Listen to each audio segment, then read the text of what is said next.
नमस्कार दोस्तों, आज की 25 बड़ी खबरें देश और दुनिया की ताजा और महत्वपूर्ण अपडेट आपके लिए प्रस्तुत हैं, जिनमें शामिल हैं राजनीति, अर्थव्यवस्था, खेल, टेक्नोलॉजी और अंतर्राष्ट्रीय बड़ी खबरें। सब कुछ सरल और स्पष्ट रूप में।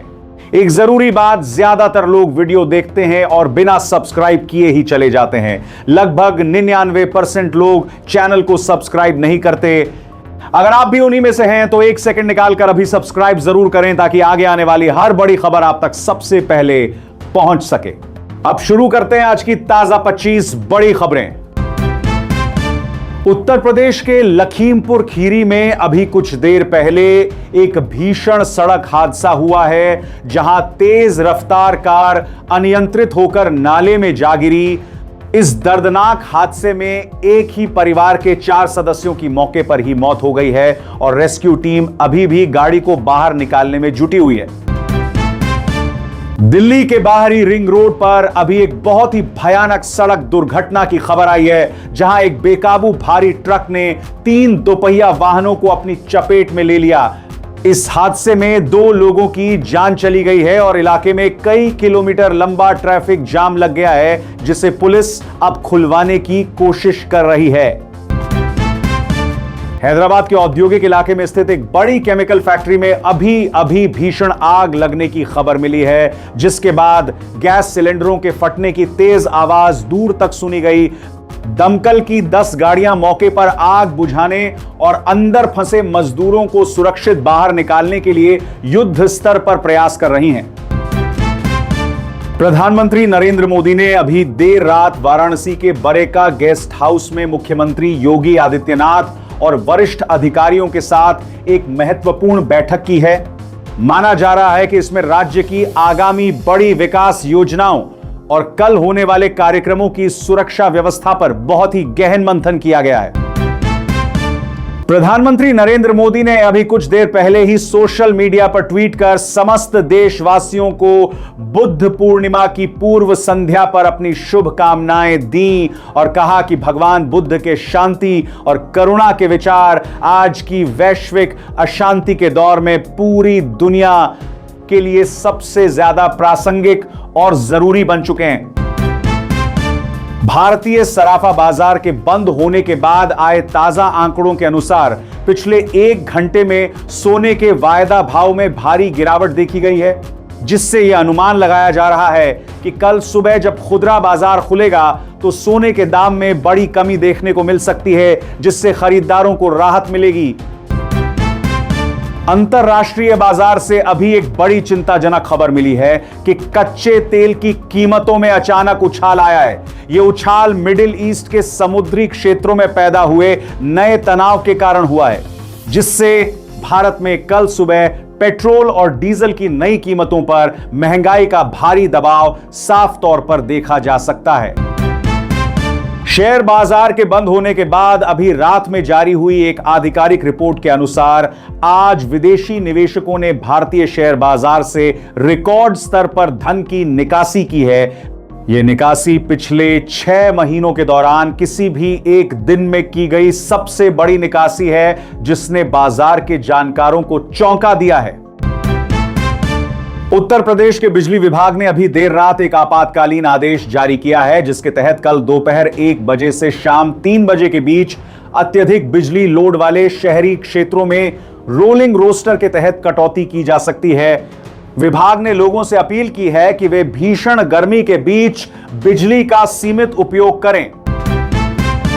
मौसम विभाग ने अभी एक नावकास्ट चेतावनी जारी की है, जिसके अनुसार अगले 90 मिनट के भीतर दिल्ली, एनसीआर और राजस्थान के कुछ हिस्सों में 50 से 60 किलोमीटर की रफ्तार से धूल भरी आंधी चल सकती है, जिससे रात के तापमान में थोड़ी गिरावट आने और लोगों को उमस से राहत मिलने की संभावना है।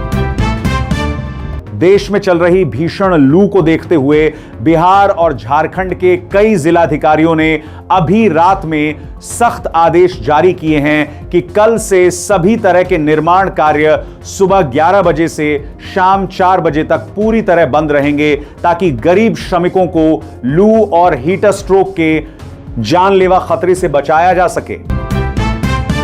राष्ट्रीय राजमार्ग प्राधिकरण ने अभी रात में अपनी तकनीकी टीम को अमृतसर जामनगर एक्सप्रेसवे के एक हिस्से की तत्काल जांच करने के आदेश दिए हैं, जहां सड़क का एक बड़ा हिस्सा अचानक धंसने की शिकायत मिली है। फिलहाल सुरक्षा कारणों से उस पूरी लेन को बैरिकेडिंग करके यातायात के लिए बंद कर दिया गया है। पश्चिम बंगाल विधानसभा चुनाव के कल होने वाले मतदान के लिए चुनाव आयोग ने अभी देर रात 3 विशेष केंद्रीय पर्यवेक्षकों की नियुक्ति की है। ये पर्यवेक्षक कल सुबह से ही हर पोलिंग बूथ की गतिविधियों पर सैटेलाइट के जरिए नजर रखेंगे और किसी भी अप्रिय घटना की सीधी रिपोर्ट कंट्रोल रूम को भेजेंगे। कनाडा में एक भारतीय छात्र पर हुए जानलेवा हमले के गंभीर मामले में अभी भारत के विदेश मंत्री ने कनाडा के अपने समकक्ष से फोन पर लंबी बातचीत की है। भारत सरकार ने छात्र की सुरक्षा सुनिश्चित करने और इस नस्लीय हमले के दोषियों की जल्द से जल्द गिरफ्तारी कर उन्हें सख्त सजा देने की मांग की है। महाराष्ट्र में मराठा आरक्षण आंदोलन को लेकर एक बड़ी खबर अभी रात में आई है, जहां कुछ प्रमुख संगठनों ने कल सुबह मुंबई पुणे एक्सप्रेसवे को सांकेतिक रूप से जाम करने का ऐलान किया है, जिसके बाद पुलिस प्रशासन ने पूरे रूट पर सुरक्षा व्यवस्था और गश्त को पहले के मुकाबले काफी ज्यादा बढ़ा दिया है। संयुक्त अरब अमीरात के ओपेक संगठन से अलग होने के चौंकाने वाले फैसले के बाद अभी रात में सऊदी अरब के ऊर्जा मंत्री ने एक संक्षिप्त बयान जारी किया है, जिसमें उन्होंने कहा है कि उनका देश तेल बाजार की स्थिरता बनाए रखने के लिए प्रतिबद्ध है और वह दुनिया की ऊर्जा जरूरतों पर कोई आंच नहीं आने देगा। बैडमिंटन एसोसिएशन ऑफ इंडिया ने अभी देर रात पीवी सिंधु के वैश्विक सम्मान में एक विशेष वित्तीय ग्रांट की घोषणा की है। इसका मुख्य उद्देश्य सिंधु को अध्यक्ष के रूप में भारतीय खिलाड़ियों के लिए विश्व स्तरीय ट्रेनिंग सुविधाएं और नए खेल बुनियादी ढांचे विकसित करने में पूरी तरह सहयोग प्रदान करना है।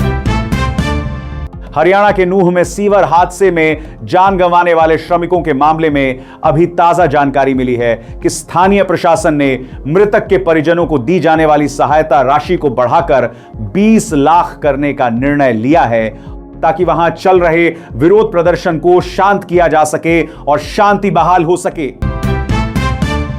दिल्ली के इंदिरा गांधी अंतर्राष्ट्रीय हवाई अड्डे पर अभी एक विशेष चार्टर्ड विमान की सुरक्षित इमरजेंसी लैंडिंग कराई गई है।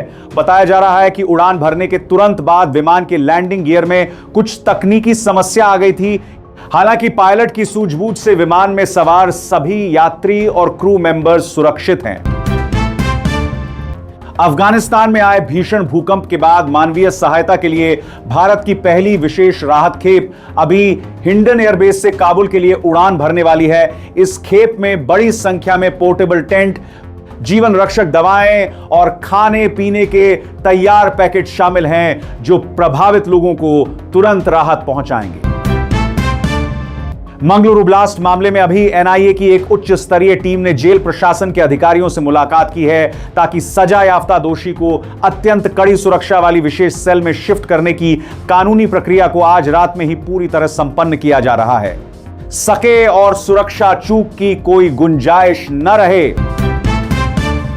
बॉलीवुड अभिनेत्री दीपिका पादुकोण ने अभी अपनी अगली मेगा बजट फिल्म का एक बहुत ही शानदार मोशन पोस्टर सोशल मीडिया पर जारी किया है, जो चंद मिनटों के भीतर ही इंटरनेट पर जबरदस्त तरीके से वायरल हो गया है और इसके साथ ही फिल्म की आधिकारिक रिलीज डेट और टीजर की तारीख की घोषणा कर दी गई है।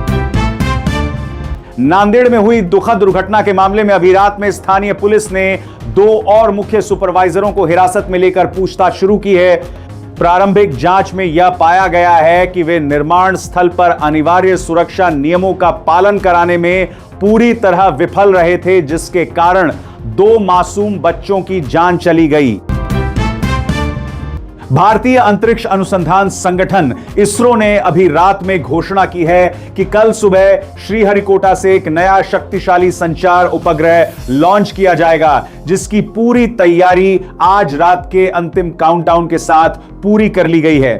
यह उपग्रह देश के ग्रामीण क्षेत्रों में इंटरनेट की पहुंच को बेहतर बनाएगा। दिल्ली मुंबई एक्सप्रेसवे पर अभी एक बड़ी खबर आई है, जहां एआई आधारित कैमरों ने एक तेज रफ्तार लग्जरी कार को पकड़ा है जो एक 180 किमी की गति से चल रही थी। पुलिस ने डिजिटल चालान जारी करने के साथ ही अगले टोल प्लाजा पर गाड़ी को रोककर चालक का लाइसेंस तुरंत रद्द करने की प्रक्रिया शुरू कर दी है।